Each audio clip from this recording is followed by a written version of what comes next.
साकिब ये।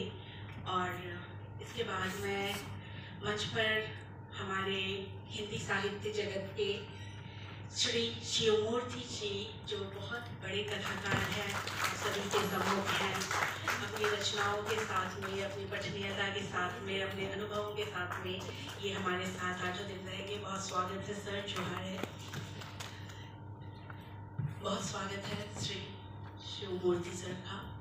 मैं आग्रह करूंगी बहुत आदर के साथ श्री अष्टभुजा शुक्ल जी का।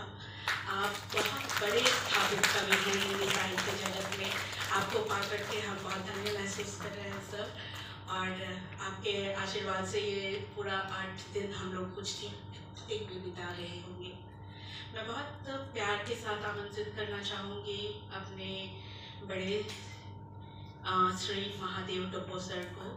बहुत आमंत्रण है सर, छात्र के रचनाकार और हम लोगों के मार्गदर्शक। बहुत सादर आमंत्रण है सर आपका। मैं बहुत प्यार के साथ आग्रह करना चाहूँगी प्रोफेसर रवि भूषण सर को। हिंदी साहित्य जगत में एक बड़ा नाम, हम लोगों को आपका आशीर्वाद और सद्विधि हमेशा मिलता रहता है। बहुत प्यार के साथ आमंत्रण है सर, सादर आमंत्रण है। मैं आमंत्रित करना चाहूँगी हमारे बीच में फिल्मों के माध्यम से हम लोगों में हमेशा बहते रहते हैं हमारे रक्तों में, श्री मेघनाथ सर। मैं बहुत सादर आमंत्रित करना चाहूँगी।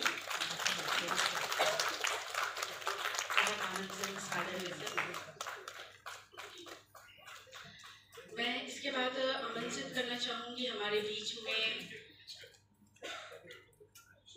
विनोबा भावे के पूर्व प्रतिकुलपति और जेपीएससी के मेंबर श्री GL उरांव जी हमारे बीच में हैं।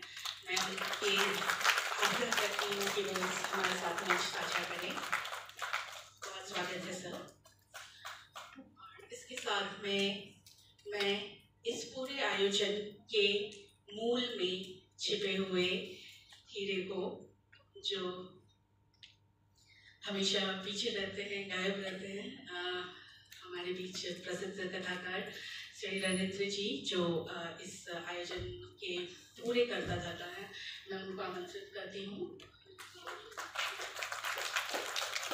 और इसके साथ में प्रोफेसर इंद्र कुमार चौधरी जी, पूर्व विभागाध्यक्ष इतिहास, डीन वाल्मीकि रांची विश्वविद्यालय। सादर आमंत्रण है सर आपका। कृपया आप आएँ और इस मंच की शोभा को बढ़ाएं हमारे साथ में। बहुत बहुत स्वागत है।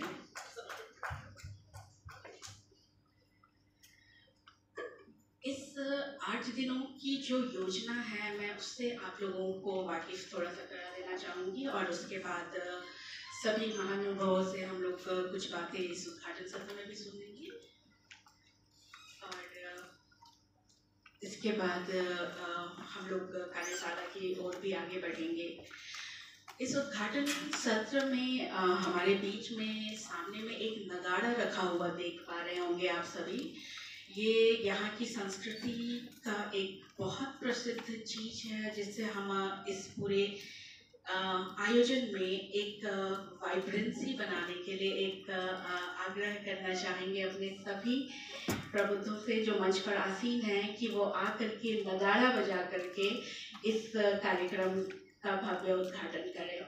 तो सभी मंचासीन प्रबुद्धों से आग्रह है कि वो सागर नगाड़े तक पहुँचे। वहाँ पे एक नगाड़े की धुन बजाने के लिए लकड़ी रखी हुई है, उससे इस कार्यशाला का प्रारंभ और आरंभ शुरू करें। मैं बहुत सादर आमंत्रित करती हूँ सभी प्रबुद्धों से।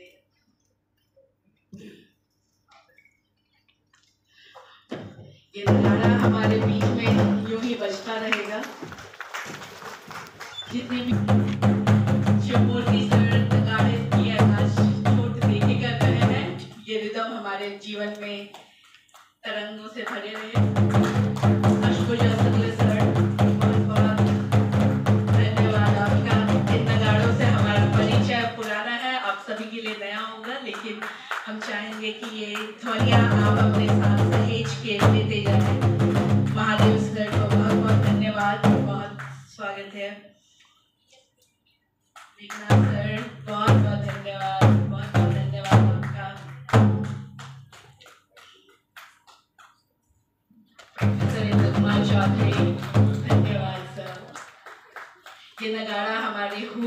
लेकर के उलगुलान तक यूं ही बढ़ता रहा है, चलता रहा है, और हम उम्मीद करते हैं। हरिराम मीना सर, बहुत बहुत धन्यवाद आपका, बहुत धन्यवाद। और आप बहुत धन्यवाद, बहुत धन्यवाद, बहुत धन्यवाद धनेंद्र सर, सभी का बहुत बहुत। आप लोग याद कीजिए 15 तारीख से वर्कशॉप शुरू हुआ है, कितने बाहरी लेखकों ने आपको आदिवासी कहा और कितने ने आपको शेड्यूल्ड ट्राइब और अनुसूचित जनजाति कहते पुकारा। क्या ये अनायास होता है, मतलब अचानक से होता है, बिना सोचे समझे होता है? बोलिए भाई, बिना सोचे समझे कोई मंदिर को मस्जिद तो नहीं बोलता है, मस्जिद को चर्च नहीं बोलता है। तो फिर अगर कोई अनुसूचित जनजाति आपको कहता है, आपको जनजातीय समाज कहता है, तो सोच समझ के कह रहा है, मतलब वो आपको आदिवासी मानने के लिए तैयार नहीं है। अनुसूचित जनजाति के लोग, scheduled tribe, they are very poor people, बहुत गरीब लोग हैं, मांग चांग के खाते हैं, है ना। हम लोग भी लिखते हैं हम बहुत गरीब हैं, हमारा समाज बहुत गरीब है, हम लोग दारू पी के पिछड़ गए हैं। तो ये कौन बोलवाता है आपसे? कौन कहता है आप लोग गरीब हैं? कौन कहता है आप लोगों को अभी सिविलाइज्ड होना बाकी है? ये वो लोग कहते हैं जो खुद अनसिविलाइज्ड हैं, जो पिछले 5000 साल से अपनी ही बेटियों को अधिकार नहीं दे रहे हैं। बुद्ध बाबा से लेकर मार्क्स बाबा और गांधी, अंबेडकर सब घोलट गए, तभी भी सरकार को अरबों रुपया खर्च करना पड़ता है बेटी बचाओ। आदिवासी समाज को कोई एक तो सकम भी खर्च नहीं करना पड़ता है और बेटियां मजे से रहती हैं। हाँ, अब कुछ बुराइयां हैं पिछले 100 साल में जो बाहर से ढुका दिए हैं। तो हमारा लड़का लोग को भी अब शादी करना है तो कैटरीना कैफ चाहिए, और लड़की है तो सलमान खान चाहिए। अब जैसा माँ बाप होगा, आजा आजी होंगे, वैसे ना नाक नकस होगा, चिपटा ठुठल है। और आपको अपने रंग रूप पे आपको घृणा होता है। जाड़ा का दिन में भी फेयर एंड लवली लगाते हैं, भोरे भोरे बिहाने उठ के 1 घंटा नियम तक नहाएंगे, झरना में, डाड़ी में, चुआ में। अब जो ऊपर वाला जो रंग दिया है वो कौन बदलेगा? तो देखिए, ये मैंने आज का विषय रखा आप लोगों के लिए, स्टोरी टेलिंग, कल्पना या वास्तविकता, कल्पना या सच, कहने से लेकर दिखने, लिखने और छपने और बिकने तक। तो उसके पहले मैंने थोड़ी सी बात कुछ इस तरह से की, थोड़ा सा आप लोगों को थोड़ा पुराना दुनिया में लौट जाइए और वहां से अपने को देखना शुरू कीजिए।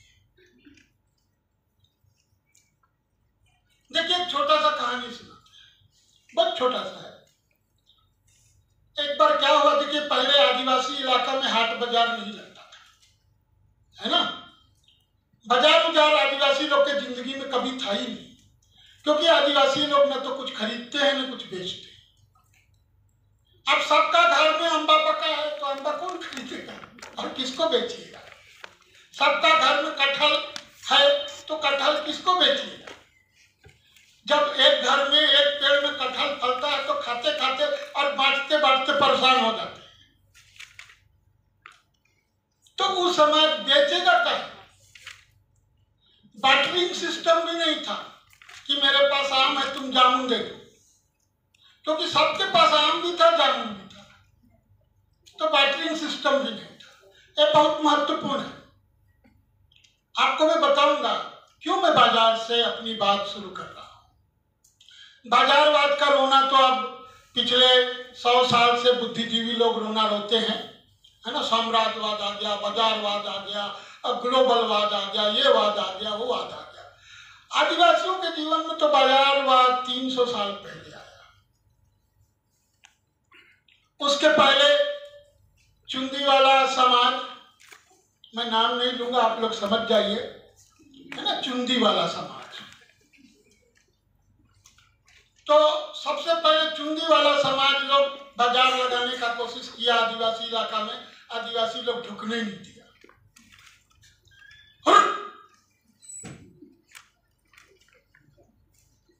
उसके बाद मुगल लोग आए, मुगलों को भी झुकने नहीं दिया, उधर अजय नदी संताल परगना तक ही रोक दिया। हिस्ट्री पढ़िए थोड़ा। अब अंग्रेज लोग बड़ी ढीठ था, अंग्रेज लोग घुस गया जंगल में। अब बहुत कोशिश किया अंग्रेज लोग को, जैसे दारू पिलाने के लिए बहुत कोशिश की। अभी जो आप लोग सोचते हैं ना कि दारू पी के बर्बाद हुआ, ये कहानी के पहले एक छोटा सा बात, हिस्टोरिकल फैक्ट है जो सुनिए। 1879 में 1879 में बंगाल सरकार, तब बंगाल सरकार थी, सूबा बंगाल, बंगाल बिहार उड़ीसा सब एक में था। तो बंगाल के एक्साइज कमिश्नर की रिपोर्ट है। उस एक्साइज कमिश्नर की रिपोर्ट को मैंने पढ़ा क्योंकि हमको बहुत लोग थोपियाता था, अरे तुम आदिवासी लोगों को कहता है नहीं पीता है, ये देखो पी के घुलटल रहता है, हर औरत हड़िया बेचती है। हम कहते भाई नहीं पीता था, मानवे नहीं करता था, तो ब्रिटिश लोग तो सब कुछ लिखा पढ़ी करके गया है। तो खोजना शुरू किए तो 1879 का और दस्तावेज मिला। उस दस्तावेज में कमिश्नर लिख रहा है कि हमने सूबा बंगाल के इस छोटानागपुर इलाके में, दक्षिणी छोटानागपुर इलाके में 11 डिस्टिलरी खोले, 11 शराब के कारखाने खोले। इसमें से 9 को बंद कर देना पड़ा क्योंकि आदिवासी दारू नहीं पीते। 2 डिस्टिलरी फायदे में चल रही है, एक रांची का और एक लोहरदगा का, क्योंकि यहाँ पीने वाले जो हैं वो बाहर से आए मजदूर हैं, वो पीते हैं, है ना। अब सोचिएगा कि 1900 के बाद से अचानक आदिवासी कैसे पियक्कड़ हो गया, है ना। तो कहानी यह है कि बाजार नहीं था। तो मथुरा कहानी एक उपन्यास है मुंडारी भाषा, सत्य भारती में मिलेगा, जाके जरूर खरीद लीजिए अगर आप मुंडारी हैं तो, है ना। मुंडा लोग अगर आप में से कोई है पार्टिसिपेंट तो किताब जरूर खरीदिए। 5 भाग में है मथुरा कहानी और उसके लेखक है मेन्नस ओडिया। मेन्नस ओडिया फादर हॉफमैन के टाइपिस्ट थे। फादर हॉफमैन तो आप जानते होंगे, जिन्होंने कितना वॉल्यूम में इंसाइक्लोपीडिया मुंडारिका लिखा है और जिन्होंने CNT एक्ट ड्राफ्ट किया था, है ना। तो उसके टाइपिस्ट थे और उसके भाषाई सलाहकार भी थे मेन्नस ओडिया।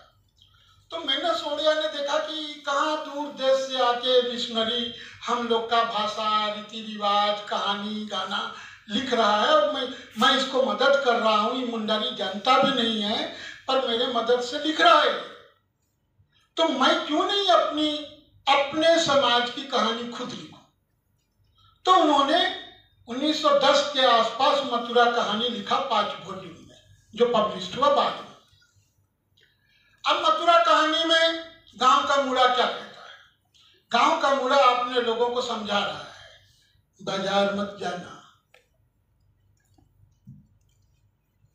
वहां आदमी लोग नहीं रहते हैं, वो लोग हमारा मुंडा फेर देते हैं और हमको ठगते हैं। ये 1900 की बात में बता रहा हूं आपको। तो अब इसके लिए मैंने एक कहानी लिखी समझाने के लिए, छोटी कहानी लिखी कहानी यह है कि आदिवासी इलाकों में पहली बार बाजार लगा, तो आदिवासी लोग तो नाच रंग रीझ रंग के बहुत रसिक होते हैं, है ना। तो भीड़ भाड़ लगा, दुकान लगा है मिठाई का, कपड़ा का, खिलौना का, तरह तरह का चीज को। तो आदिवासी लोग को लगा कि यहाँ कुछ नाच गान होगा, रंग बिरंग चीज, लाल पीला नीला हर तरह का रंग। उन लोग भी बाजार में सब पहुंच गए, बीवी बच्चा बूढ़ा बूढ़ी सब लोग मिलकर नाचते गाते बाजार में पहुंच गए। तो अब सब कुछ नया है, कपड़ा है, उठा के देख रहे हैं, हाँ ये कैसा कपड़ा है, ये क्या चीज है ना। तो बाजार में जो भी चीज आया सबको उठा के, छू के, सूंघ के, चख के भी देख रहे हैं कि है क्या। तो एक कपड़ा का दुकान पे एक बूढ़ा बहुत देर से खड़ा होकर देख रहा था, तरह तरह का रंग का कपड़ा।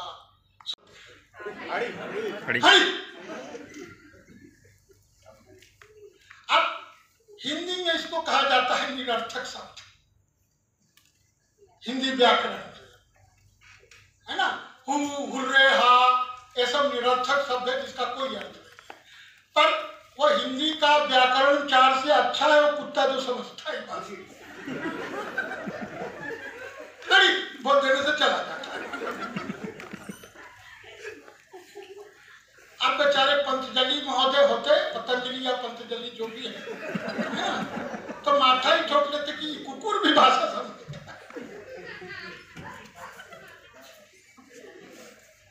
है ना।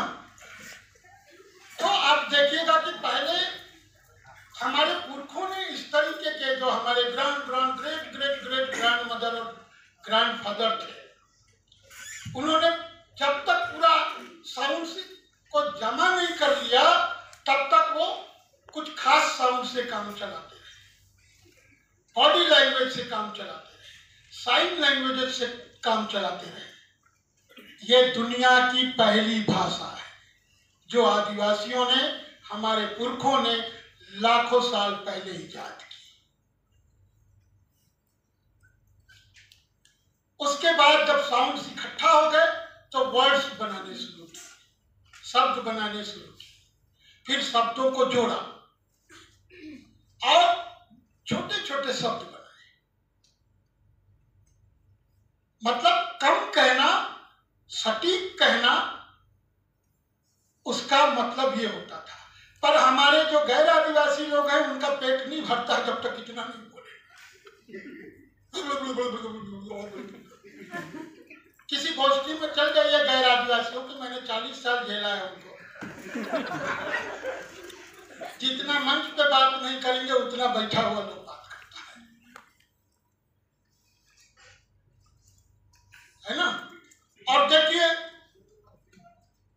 इतना बोलते हैं, 4 ठो वेद, 18 ठो पुराण, सैकड़ों ब्राह्मण ग्रंथ, रामायण महाभारत, ये वो लंद इतना लिख दिया और अभी भी रोज लिख रहे हैं, टनों कागज लिखते ही जा रहे हैं, लिखते ही जा रहे हैं। अरे बुद्ध लिख दिया, उससे काम नहीं चला। नहीं समझ में आया कि सच बोलना है, झूठ नहीं बोलना है, हिंसा नहीं करना है, नहीं समझ में आया।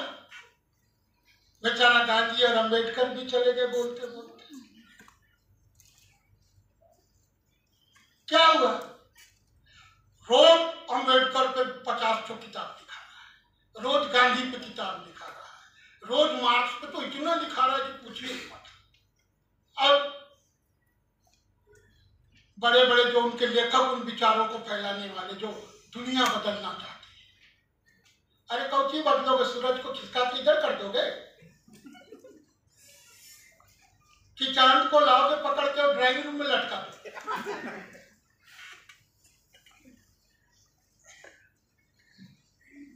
हर कोई एक दुनिया रच रहा है, मतलब जो सृष्टि ने रचा है काफी नहीं है।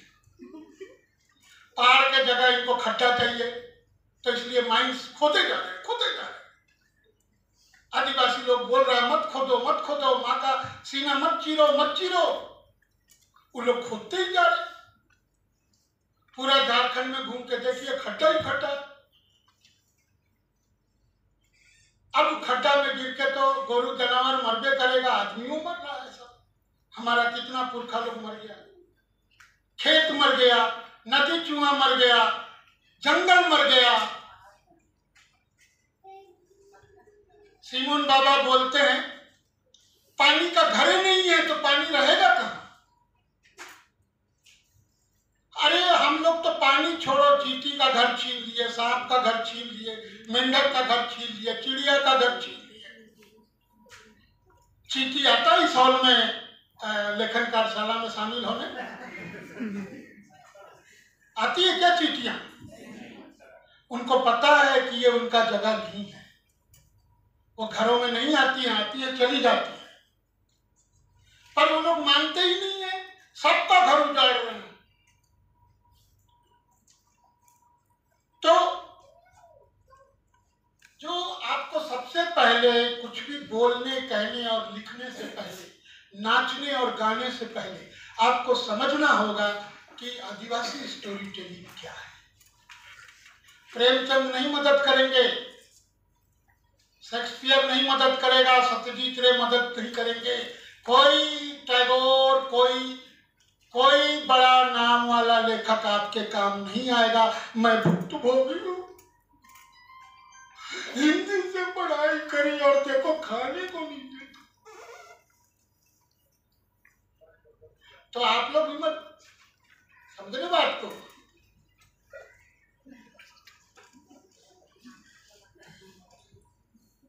ये जो दुनिया है ना उनकी हिंदी अंग्रेजी वाली, एक नंबर का लिक्चर दुनिया है। मैं भुक्तभोगी हूं, मैं तो हिंदी में एमए किया है, आज तक लिख के कुछ नहीं मिला। लेकिन जिस दिन आदिवासी दृष्टि समझ में आई, जिस दिन आदिवासी दर्शन समझ में आया, आदिवासियत समझ में आया, मुझे झारखंड के गांव के जो मुंडा है, संथाल है, वो है, खड़िया है, बिरहोर है, बिरजिया है, उन लोगों से सीखा मैंने जिंदगी किसको कहते हैं, स्टोरी टेलिंग क्या आर्ट है। मुझे किसी बड़े लेखक ने नहीं सिखाया, किसी शास्त्र ने नहीं सिखाया। जो रांची के चौराहे पे सुबह आके 9 बजे तक 50-60 किलोमीटर दूर गांव से चल के जो लोग आते हैं अपना मेहनत बेचने और कुदाल फावड़ा लेके खड़ा हो जाते हैं चौराहे पे, मेरे गुरु वो लोग हैं। मेरे गुरु वो लोग हैं, मैंने उनसे सीखा जिंदगी किसको कहते हैं। किताबों में जो पढ़ा था वो सबको भूला दिया। आपने भी जो पढ़ा है उसको अपनी जेब से और दिमाग से निकाल कर फेंकिए, नहीं तो जेब कचरा से भरा रहेगा और दिमाग अच्छी चीजें रखने के लिए आपके पास जगह नहीं होगी। पहले अच्छी चीजें रखने के लिए जगह बनाइए। अब सवाल है कि अच्छी चीज है क्या? आदिवासी लोग जिसको अच्छा कहता है उसको वो लोग नहीं कहते हैं अच्छा, और वो लोग जिसको कहते हैं उसको मेरा जैसा आदमी यहाँ पे धज्जी उड़ा रहा है। तो अच्छा क्या है? ये कौन तय करता है कि अच्छा क्या है? ये कौन तय करता है कि काला खराब है और गोरा अच्छा है? ये कौन तय करता है कि मुंडारी, कुड़ुक, हो, खड़िया, बिरहोर ये भाषा नहीं है और हिंदी और अंग्रेजी भाषा है? ये कौन तय करता है?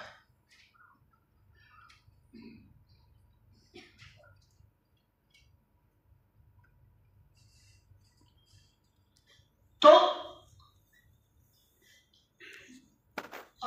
कुछ भी, मैं कोई गुरु नहीं हूं, मैं कोई बहुत बड़ा आदमी नहीं हूं, बहुत छोटा आदमी हूं। छोटा मतलब आप ही जैसा मामूली आदमी, मैं कुछ सिखाने उखाने नहीं आया।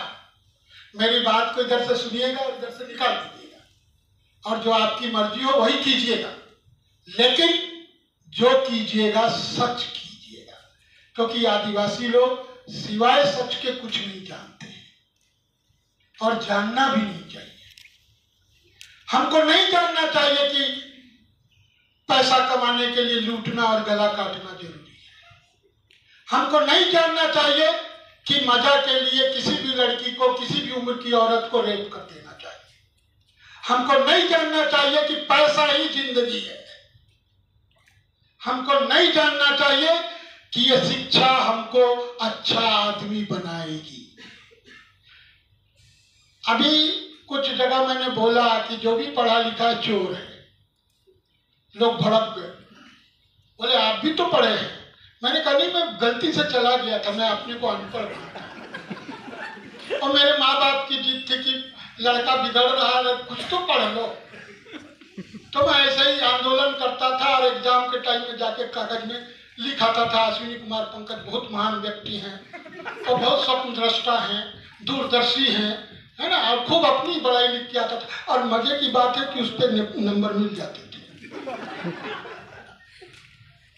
तो ऐसे स्कूल कॉलेज में गया मैं, है ना, तो मैं अनपढ़ ही मानता हूँ। मैं अब सीख रहा हूँ, मैं अब पढ़ रहा हूँ और आदिवासी दर्शन पढ़ने की, समझने की कोशिश कर रहा हूँ कि आदिवासियत क्या है। वो आदिवासियत क्यों कहा जयपाल सिंह मुंडा ने आदिवासियत, विजडम ऑफ आदिवासी। 1940 में उन्होंने कहा कि हम आदिवासियत फॉलो करते हैं। हमारा सोचना, विचारना, हमारा रहना, जीना, खाना जो तरीका है उसको एक वर्ड में बोलेंगे आदिवासियत, हिंदी में आदिवासियत। तो जयपाल सिंह मुंडा मेरे बगल में बैठे हैं, आपको दिख रहे हैं। पुरखे हमेशा साथ होते हैं, याद रखिएगा। हर जगह पुरखे हैं, है ना। इकिर बोंगा, है ना, वीर बोंगा, बहा बोंगा, सब जगह बोंगा लोग हैं। कोई भी ऐसी जगह नहीं है जहां बोंगा नहीं है, मतलब पुरखा, एंसेस्टर। हम उनके बच्चे हो, हमको कैसे अकेला छोड़ देंगे। इसलिए हम जो कुछ भी करते हैं अपने समाज में, घर परिवार में, सबसे पहले अपने बोंगाओं को पूछते हैं।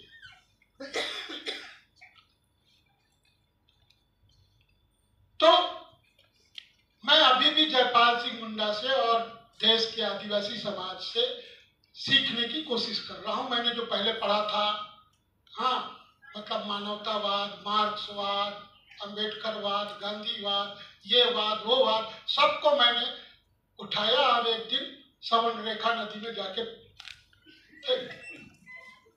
किसी काम का।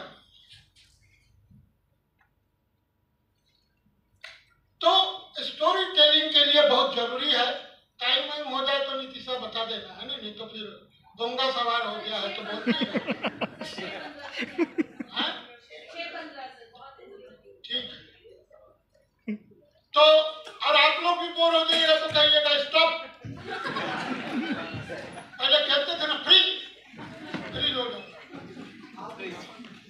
सुनने का मजबूरी नहीं है, नहीं अच्छा लगता है बाहर जाइए, कूदिए, फाड़िए, देखिए, नाचिए, है ना। यहाँ मुंह बना के मत बैठे रहिए। अरे बाबा रजिस्ट्रेशन करा दिया है, रविंदर सब देख लेंगे, है ना। जवान रहिए।